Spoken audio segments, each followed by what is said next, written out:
Greetings and welcome to Raga Newz, a roundup of some news from Jamaica, some from the Caribbean and other parts of the world. I am Ragashanti, and make we get down to what's going on. We start with some genuinely good news out on the crime front in Jamaica. The Jamaica Constabulary Force says the month of May was the safest May the country has seen in more than 30 years. Police recorded 39 murders for the month, and to put that into perspective, May has traditionally been one of the more deadliest months in Jamaica, often averaging well over 130. Police Commissioner Dr. Kevin Blake praised his officers for the historic decline, but he also warned the force not to get complacent because the work is far from finished. Over in St. Catherine, police are searching for 4 men who shot and killed an 18-year-old construction worker, Miguel Anderson, in the Quarry Hill community in Spanish Town over the weekend. The young man's family is asking anyone with information to come forward and help with the investigation. The police watchdog group Indicom has confirmed it is investigating a deadly operation in Retirement St. James, where 4 men were shot and killed during a security forces operation. Police say they came under attack while searching for suspects connected to a recent murder, but Indicom is reviewing exactly what happened. A difficult story out of Portland. A 15-year-old schoolboy has been taken into custody in Port Antonio, accused of fatally stabbing a man on the Foreshore Road. It's another painful reminder of the conversation Jamaica is having about violence and young people. In Clarendon, police report the parish has recorded 18 murders so far, and they say crime reduction strategies in the area are being intensified with increased patrols and targeted operations. Next, a major case is heading to trial. Leoda Bradshaw, a former United States Navy culinary specialist, that's what she was, is set to face the court after plea discussions fell apart. She's charged alongside several co-accused with capital murder, conspiracy to murder, and kidnapping. It's shaping up to be one of the more closely watched trials of the year. Of course, this is the big mix-up there with the lady there who allegedly was involved in orchestrating the demise of another lady and her infant daughter. And of course, this also, involved a politician, if you will recall. Okay, over into politics now. The big talking point in government circles, the administration says it is studying whether to ban social media for children 16 and under. Health Minister Christopher Tufton announced a study on the impact of social media on young people, and child advocates and educators are largely applauding the move, calling it a vital step to protect kids from harmful content online. Of course, plenty of folks are asking the practical question: how would you even enforce something like that? It's a debate worth watching, but the consideration is there, and I believe there's another country who did that recently, banned children from accessing social media. Remember that island-wide blackout in Jamaica on June 5th? Well, small businesses across the island are still counting their losses. Energy Minister Daryl Vass told Parliament that a simple apology from the Jamaica Public Service Company is not good enough. And he announced that future electricity licenses will include mandatory compensation provisions when the lights go out. This is music to the ears of every shopkeeper who lost a freezer full of goods. On now to the Hurricane Melissa recovery, and I'm going to go in this one with a little bit more details. There has been a great deal of public debate surrounding the financial response to Hurricane Melissa, the powerful Category 5 storm that severely impacted the island. To set the scale, the Jamaican government has officially committed a massive 67 billion Jamaican dollars toward overall national relief and restoration efforts. Recently, the public conversation shifted after an official Auditor General's report was tabled in Parliament. The report noted that out of roughly 1.44 billion Jamaican dollars specifically received via direct public and international donations, only about 26.2 million, roughly 1.8%, had been actively spent by late February. This sparked a wave of public criticism over the speed of the rollout. However, in recent parliamentary sessions, government officials, including Land and Settlements Minister Robert Montague, strongly defended the timeline. The government's position is that the slow initial spend was not due to administrative failure or misappropriation, but rather a deliberate choice to follow strict, transparent accounting processes to ensure that not a single dollar of donated money goes missing or gets tied up in irregularities. This is interesting. The obvious is when you have a natural disaster and one of the proportion of Melissa, the idea is that the need is there immediately.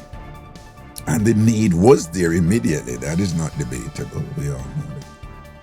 And for this to more than a half a year later, well over half a year later, for this money to have not been dispersed, and that the reason given is, we're being careful. That's why it's not dispersed. Respectfully to the government, that is unacceptable. And I'm not talking politics here. I'm not talking PNP or JLP or anything. That's not what I'm saying. I'm saying if there is a disaster, right? One that is unprecedented in so many ways, but it was really terrible, then the need is there immediately after the disaster. And it is incumbent on the managers of the resources that were donated to address that disaster, that they get it out in a timely manner. And this is anything but timely. And I don't think the government should be upset that people are concerned. Common sense will say that the people who donated that money, the intent, of them, donating their money was that the money would be used in a timely manner to help the people who need help. And thus far, that has not happened. More than a half a year later. And the reason given is that we're being careful. I'm not so sure that should be acceptable, So, but let's watch that and see what obtains in furtherance. And I continue on this story here to look at how the broader 67 billion recovery package is actively trickling down to benefit the average layperson. The expenditure proposed breaks down into several critical everyday areas.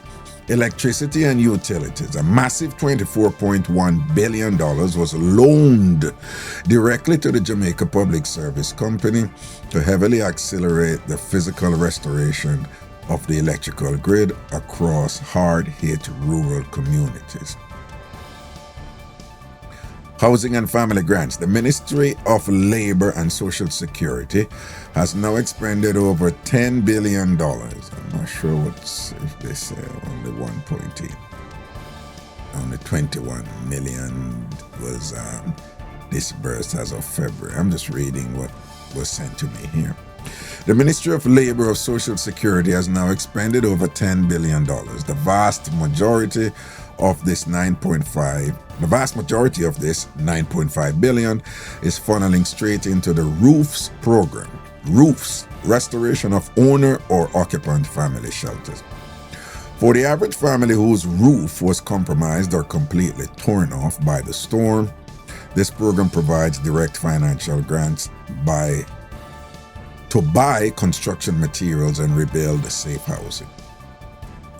Social safety net top-ups. Around $152 million was distributed as direct cash transfers to vulnerable households enrolled in the PATH program, specifically targeting families with young children and individuals living with disabilities who faced food shortages after the storm.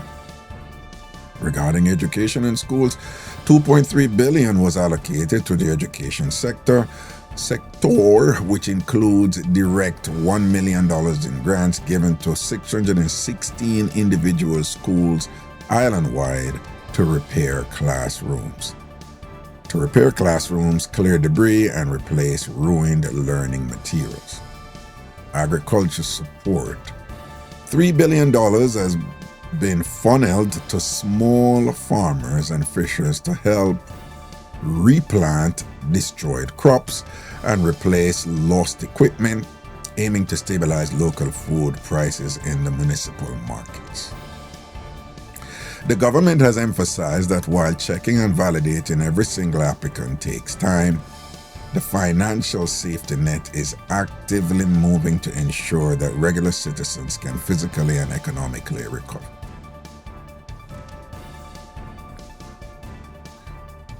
But everyone is not satisfied with the pace of recovery. Opposition spokesperson on tourism, Andrea Perkis, is raising the alarm over what she says are long delays in getting aid to tourism workers in the western parishes who lost income after Hurricane Melissa. She's accusing the government of failing the industry's frontline workers. Now, on to another topic that I'm going to go in a little bit more than just the news headlines, and that some people believe is connected to the Hurricane Melissa disbursement of funds issue. Redefining the South Coast, the St. Elizabeth Urban Blueprint. Moving from short-term relief to long-term vision, Prime Minister Andrew Holness recently delivered a major update regarding urban planning on the island's south coast. For years, there has been conceptual talk about building a third Jamaican city to ease the immense population and infrastructural pressure of Kingston and Montego Bay. The devastation caused by Hurricane Melissa has completely shifted this plan into a concrete strategy centered directly on Black River, St. Elizabeth. The Prime Minister announced that the government will not simply rebuild Black River as a historical coastal town. Instead, the Urban Development Corporation, the UDC, is using it as the official blueprint for a brand new, highly resilient, climate-smart urban core. For the average resident or business owner in St. Elizabeth, the plan fundamentally changes how the town will function through a strategy called spatial decoupling, meaning essential services are being moved entirely away from the hazardous coastline. The Inland Civic Core, the town's critical everyday infrastructure, including the public hospital, local courthouses, municipal offices, police stations, tax offices, schools, and the central transport hub, will be entirely consolidated and built brand new further inland. Them a move it away from the coast. All of them something that we will know dead near to the coast down a Black River there. Sent it. Them a move it away. The new zone will sit safely above historical storm surge levels and projected sea level rises, engineered to withstand Category 5 winds with highly reinforced utility and drainage corridors. This seems to be a massive comprehensive plan to really modernize that area and again to make it resistant to climate disasters. The transformed waterfront with the essential public infrastructure moved safely inland, the historical waterfront of Black River is slated to become a dedicated economic, entertainment, and tourism corridor. To protect it, the government plans to construct a multi-layer coastal defense system featuring submerged offshore breakwaters to kill heavy wave energy before it hits the land, a concrete seawall, and a continuous public boardwalk. The long-term goal is to attract boutique hotels, restaurants, and cultural experiences rooted in St. Elizabeth's legendary culinary and agricultural identity.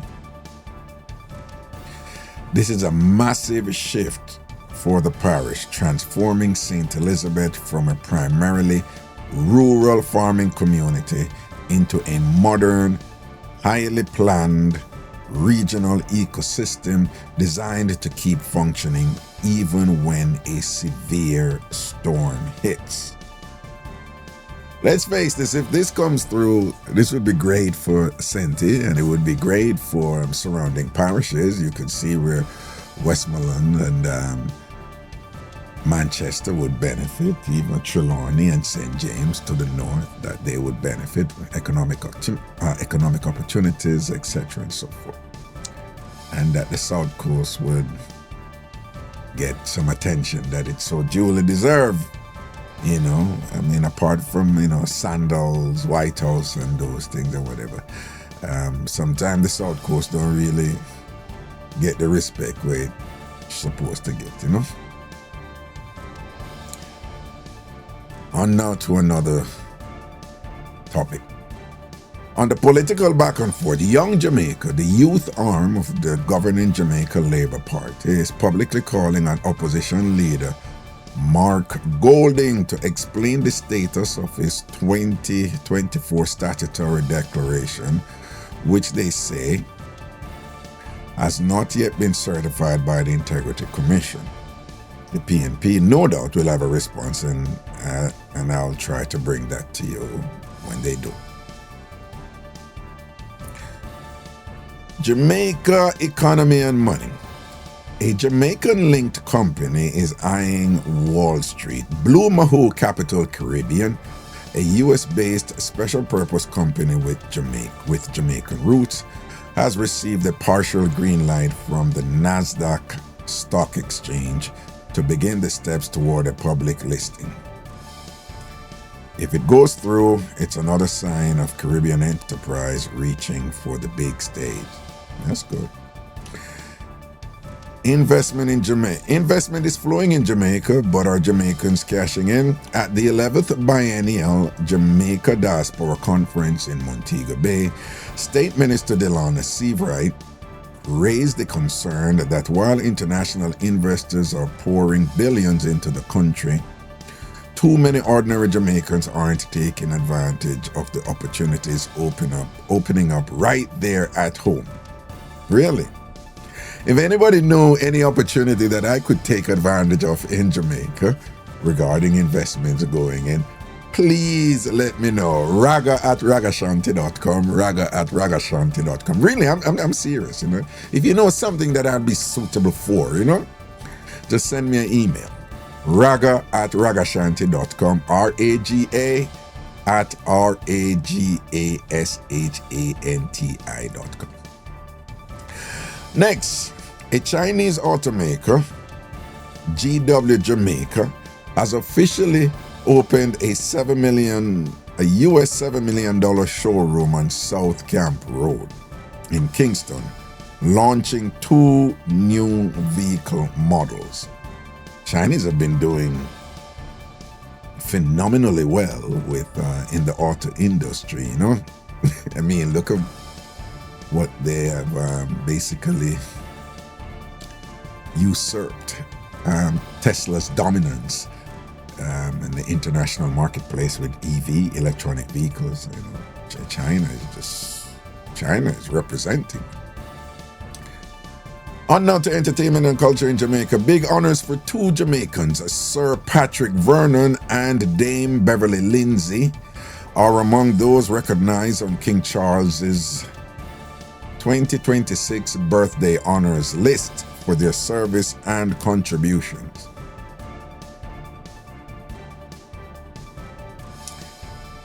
People receiving great honors still receiving great honors from the monarchy, the British monarchy in Jamaica, right? Dancehall fans, the long-running back and forth between 2 of the genre's giants is taking an unexpected turn. Vybz Kartel and Mavado appeared together on a track called Hype Life, featured on Kartel's upcoming album God and Time. 2 of dancehall's biggest names on one record. The streets are talking. Of course, they're slated to have a friendly Gully Gaza clash at Sumfest, and we want to commend the entertainers in that regard for making this friendly and turning what was a tricky, the Gully Gaza clash was memorable for unpleasant reasons, and now we're seeing some good come out of it. So big up the Gully crew, big up the Gaza crew, and we want people for just maintain the peace. I remember it's fun, and we don't want nobody go Sumfest and go start guan and go change the tone. Keep it peaceful, keep it fun, and just roll a joy and enjoy on yourself, okay? The Warlord Bounty Killer celebrated another year. Veteran DJ Bounty Killer marked his birthday over the weekend with fans and fellow artists turning out to show love to one of the most influential voices dancehall has ever produced. Rodney Price, big up yourself and think on your strong. Next, popular selector DJ Amber is celebrating recent honors, recognizing her work behind the turntables. A reminder of the talent of the woman shaping our entertainment scene. Yeah, man, I want to take the time to big up all the female selectors that have emerged over the years. Remember, this was a male-dominated space. It was a male-only space. When I was growing up, you never had a female selector. And we see a lot of young ladies, and some not so young, selecting and doing real well at it and being pretty good at it. So we just want to big up the women them who I represent out there. Sports. Cricket lovers rejoice. The West Indies have secured their first home T20 International Series win in 2 years, beating Sri Lanka 2-1 after a 5-wicket victory at Sabina Park in Kingston on Sunday. Also, women's football is heating up The two finalists for the 2026 Jamaica Women's Premier League are being decided as the second leg of the semi-finals plays out at the Captain Horace Burrell Center. All right. Around the Caribbean in Haiti, the political turmoil deepens. The country's interim government abruptly canceled a planned visit by a CARICOM team of eminent persons, former prime ministers from Jamaica, the Bahamas, and St. Lucia, who had been appointed to help organize elections.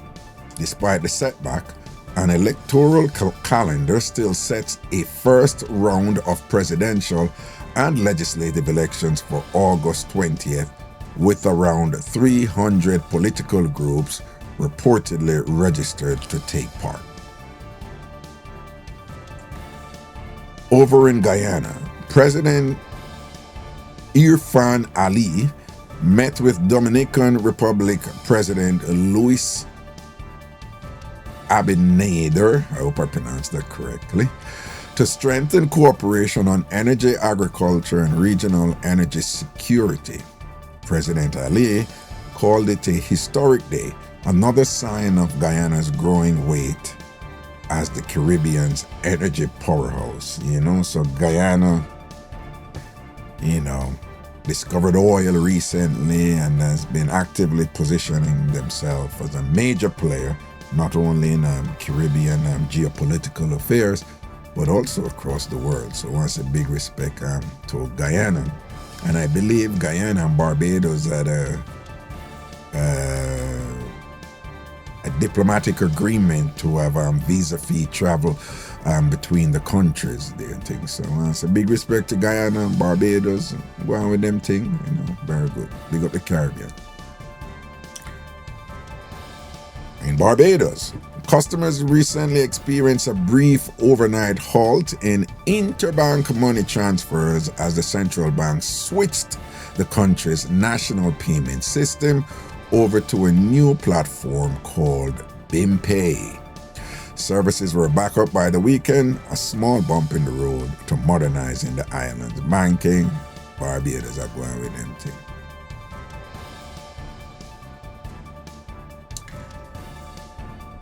Over in the U.S.,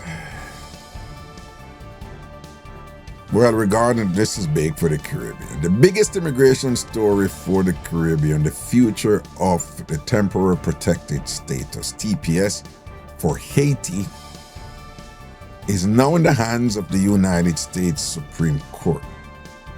The justices heard arguments back in April, and the decision is expected by early July. For now, TPS for Haiti remains valid, but the ruling could affect an estimated 330,000 Haitians, stripping work permits and putting many at risk of deportation to a country still facing deep instability and a food crisis. This is a huge case from the Supreme Court because it not only will have consequences for the TPS occupants, members, the Haitians, it would also indicate in a definitive way where the court might be going with respect to what the administration wants to achieve. So it will signal to the administration, yes, we're going down this path with you, or we're not going down this path with you. So whatever the court rules here will either result in the administration saying, well, this is a signal for us to accelerate our efforts and to have even stronger immigration measures along the trajectory that they're presently on. The Department of Homeland Security has directed ICE to move to deport non-citizens who were found to have voted in American elections, which is part of a wider push announced this month. And again, this is another area where ICE has been identifying different areas to enforce immigration laws in ways leading to deportations, areas that were ignored before.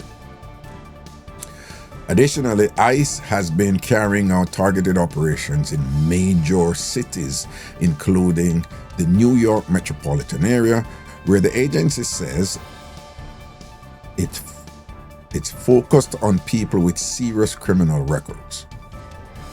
There was also a large workplace raid at a plant in South Carolina earlier this month that led to dozens of detentions.